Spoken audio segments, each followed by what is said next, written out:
said, this weren't meant to be a violent fucking riot. Again, that was engineered, and they did literally try to kill him there. In 2012, we interviewed Patrick Fraser, son of notorious London crime boss Mad Frankie Fraser. Alongside his brother David, Patrick's criminal exploits included armed robbery and drug running. My old stepfather who brought me up, he was an old thief as well, older than my father.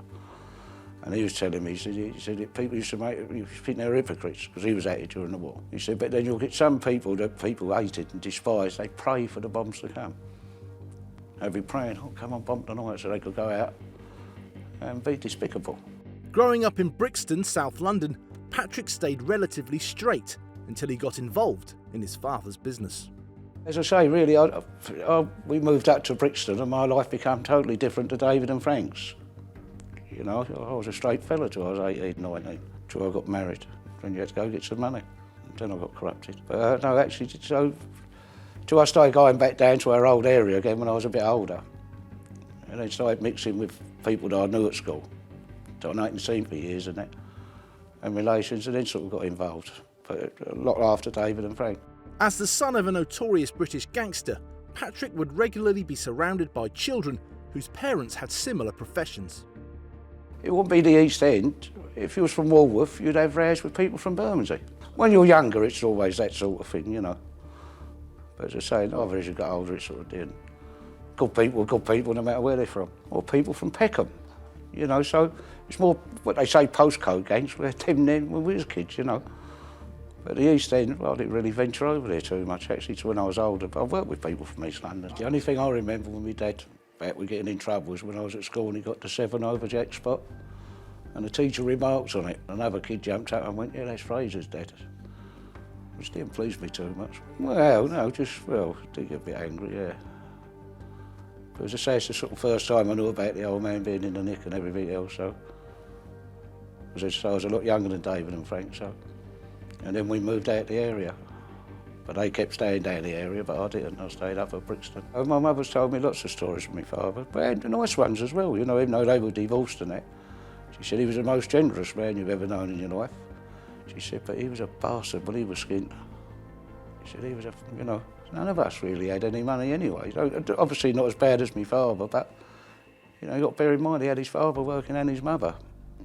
You know, but I know they had real poverty. I know him and Eva were so close. They used to go over Waterloo Bridge to get the bread and that, which, funny enough, my mother and her sisters used to do. It must have been a thing, because she lived in Drury Lane originally, my mum, so it must have been a sort of normal thing to do then.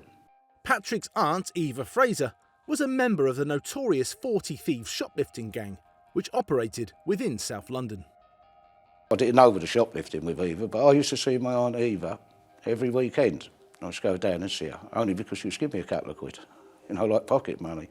And that was the only times when I was a kid I'd see my father a couple of times up there, because if he had business in London, instead of going back to Brighton, he'd stay at Eva's. So I see him a couple of times then, you know, but fleetingly, if you understand what I mean. But Eva, very good woman. She made sure we had contact with our father, if you know what I mean. Throughout Patrick's early years, his dad was constantly in and out of prison. I do know when I was a baby in arms, I visited more prisons, I think, than most people's ever been in. When my mum used to go see my father, obviously she had no one to look after us.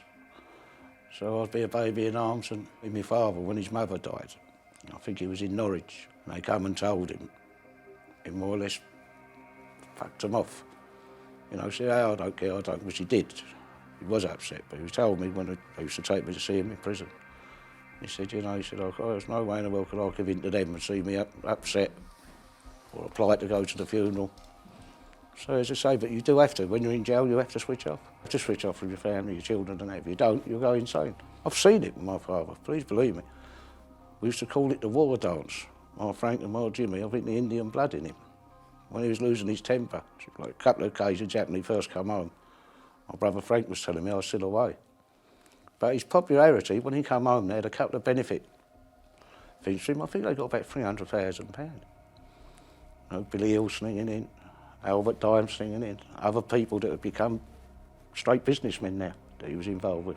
Patrick's father, Frankie, took over the West End from the boss of Britain's Underworld, Billy Hill, placing hundreds of fruit machines in bars and clubs.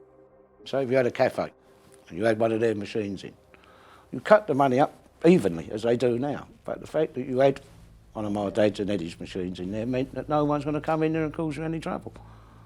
Because you're harming their property as well. You know, if you're going to go in there and have a smash up in a cab, you're going to smash that machine up, then you're in trouble. But they won't take protection money. It was what the machine was taking, you had a 60-40 split or something, you understand what I mean? So it weren't thing, it's just to, and because of their name and because of the good service they got, they ended up all over the country with these machines, which, again, Italian Albert got from the States because of connection with the States. That's how the old man ended up going to the States, you know, to import them over here, because they didn't make them over here. All the good machines had to come from America. They had the fiddle at the airport, at the car parks. You know, I think they had their own machine in there. So when they're printing the tickets. And I think they did demand their whack, the old man. I don't think it was a gift to them, I think they demanded their whack, thank God. It must have been very painful for my father and all, because his brother was an absolutely straight man, worked at the post office for years. And I think when they got arrested, it must have hurt my father, you know, dearly. Good racket, the Bag of Nails club there, the old man. I know the Bag of Nails he had, because after he had it, the twins had it. I think every gangster in London at one time, the other had this club. They just used to hand it to each other, if you understand what I mean. Yeah, but he was involved with the Astor and that. And all the time while he was away, again, for 20 years, the fella he was with, I won't say who it was, but the fella he was partners with, paid him an Eddie for the whole 20 years. They got their money every month and paid him off when he came home and give him a lump of money. A right nice fella, and I met the fella. In the clubs now, you know, if you go to any pub now or anything else, you get doormen. Well, that's all my father and Eddie were doing. They were putting doormen on clubs, which now is legal. Then, well, it weren't legal. Then you're demanding protection money. You know, I know the guy who was minding string fellas. They were terrible bullies over there. But, well, they getting protection money.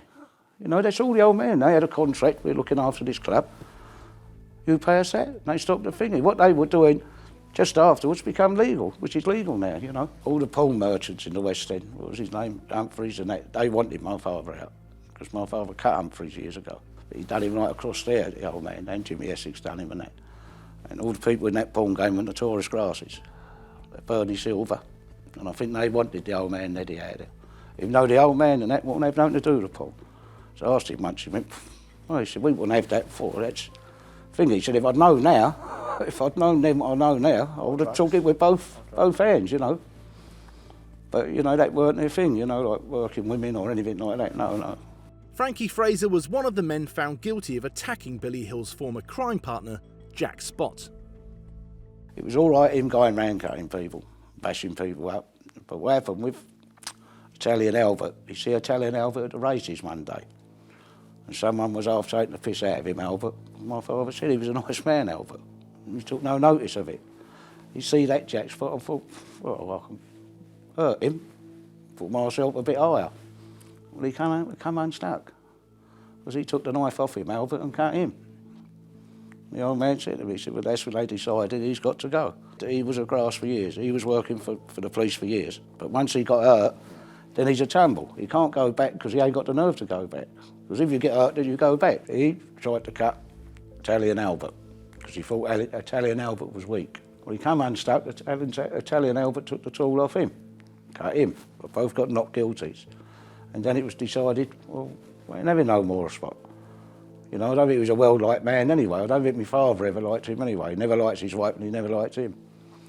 And I think my dad was on his own when he attacked him. But no way in the world did they dream that Jack Spott would have nicked him.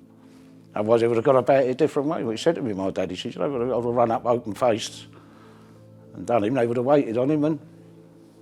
But as I say, they didn't expect that. But I think he come to the conclusion, my father, when we spoke about it, Jack Spott has been a police informer for a long time.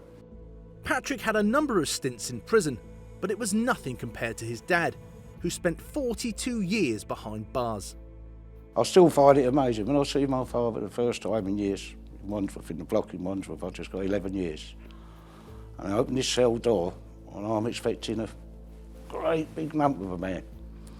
And I see this guy, and I'm small, and he was smaller than me. And the other thing that amazed me, when we walked, they put us on an exercise, you know, just in the block, just the two of us. I had to run to keep up with him. You know, like, because he never went to the gym in prison, never ever. We never got a chance, he was in the block all the time. You know, it's only when they started moving him every year for 10 years, He went to little local nicks, he sort of got a bit more freedom. Because they knew what to expect. So when he went there, they knew how to keep him thing. I think in Norwich he had his own cell with his own armchair. So he'd go, right, Frank, you understand what I mean? They'd bring him his food to his cell, so he didn't have to go down to the hot plate in case he kicks off there. You know, so he had it sort of, not sweet, but sweet enough. But how he done what he done, bear in mind, he'd done this in the 40s when screws were as big as ours. He was ex-serviceman and that. Frankie Fraser was sent to Broadmoor in the early 1950s after being declared insane following a violent episode. Broadmoor was so easy compared to prison. And when he got there, the Broadmoor nurses or screws there, they turned around and said, you don't start here, we won't start. So they come to an arrangement. And he said it was the easiest bit of bird he's ever done in his life. Because they had more privileges there because you're treated as a patient there, aren't you, rather than a prisoner. But if he would have started there, this is where, again, my father's not silly. He knows if he would have started there, he's in trouble. You know, because they would have just pumped him and pumped him up. But as I say, when he got there, you don't start here, Frank, and we won't start. And he said it was happy days. Outside of prison, more business opportunities presented themselves as Frankie partnered with fellow crime lord Charlie Richardson. I had a business with Charlie when I came out of jail. They bought a pub together over in the East End. So I showed you the thing with that with the East End, but they had a pub together over in the East End, him and Charlie. In October 1969, the Parkhurst prison riots broke out. Frankie Fraser was one of the instigators. Must have been one of the ringleaders, obviously, because it's a bit of a coincidence he gets out the block, and next minute there's a riot. As I say, he's got never no regrets, but from that moment on, my father wouldn't wear a pair of shoes in prison, because where they injured his feet so much. And it became a thing, again, with every prison, if they could get his slippers off him, they'd scored a point. But they never did. Never did. Battles he used to have, a jumper. He had an old jumper. And it was a different colour jumper to anyone else in prison, anywhere in the country. And they fought tooth and nail to get this jumper off him. They used to offer to buy him a new one. But again, no, they couldn't have it. Then they put him into a ball store, and then in a ball store, it was the first time he chinned a screw in a ball store. And once he chinned that screw, as he's told you, the Home Secretary then could change a ball store to 3 years penal servitude. And once he got there into a prison, well, straight away they looked at his records. It was this little bastard, did him one of us, and then they try and intimidate him to stop him. But as again, you know, his willpower, how'd you put it? You know, his stubbornness, his thingy, I'm not having it. And then they bashed the life out of him, knock him out. As they opened the cell door the next day, he'd steam into him again. He always told me in prison they caused the trouble, not him. His cell was always spotless. He said they caused the trouble, not me. Left me alone, I'd have left them alone. Frankie Fraser's life in the public eye as a high-profile gangster meant that Patrick frequently heard stories about his daring exploits. In Pentonville, he got nicked either in the vault of petrol rationing, funny enough, nicking the petrol coupons.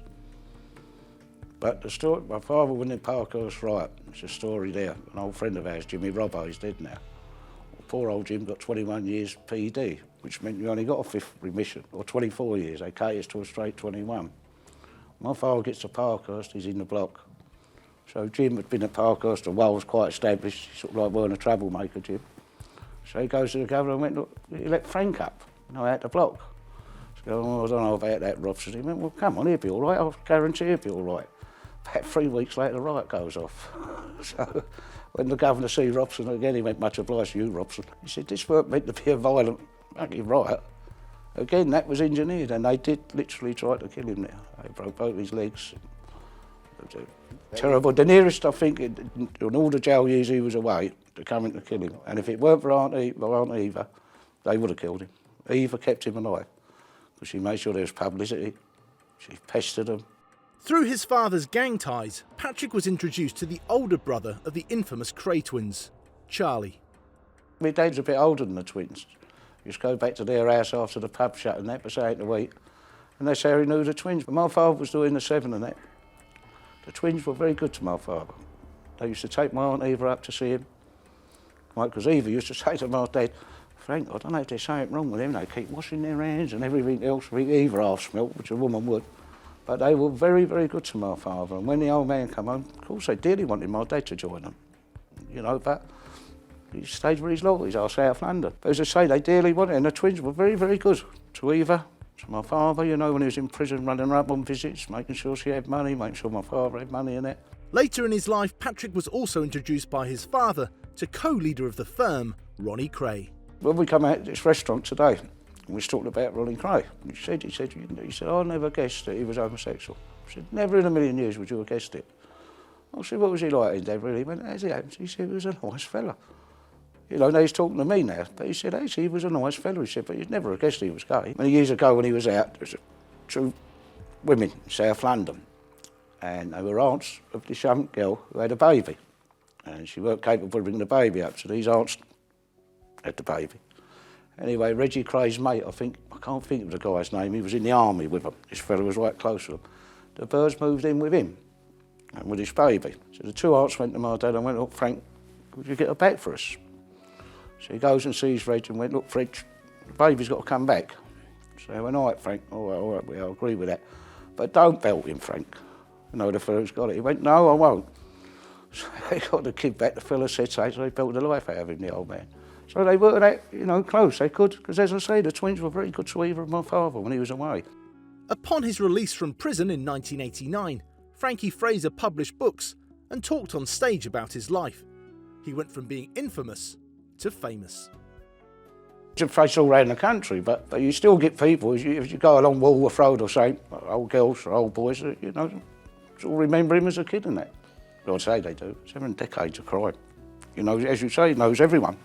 You name it, he knows them. When he was in jail, he used to meet some right odd bods, game bastards, but right odd bods. But he used to send them over to my brother and cousin's club in the West End. And they'd say, he sent another one over here, another raving lunatic. So he done that for fun, though. He's got a good sense of humour. Patrick eventually took on a caring role for his father. He believes his dad's many years in prison may have helped preserve his health. I've got to look after him. No, I don't know. I think you've got to understand, for 20 years in jail, you're living an healthy life up to a certain extent.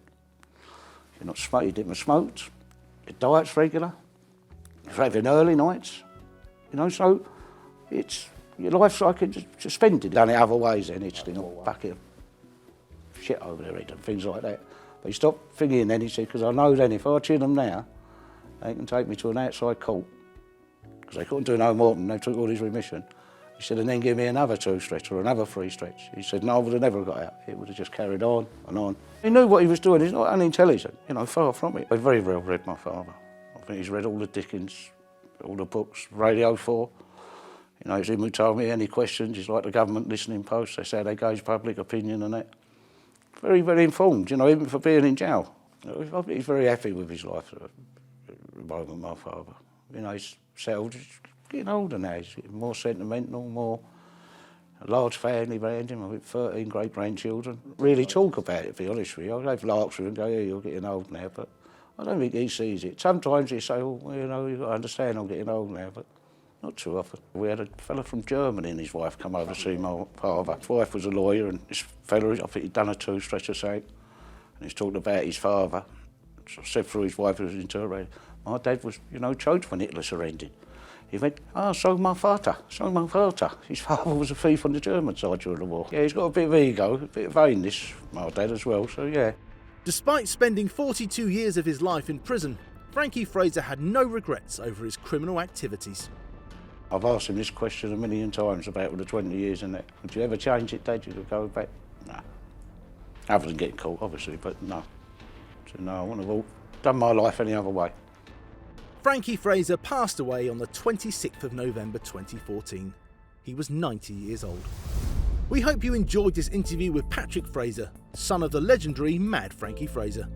For more gangster content like this, please subscribe, hit the like button and turn on notifications to be the first to know when we release a new video on Underworld Uncut.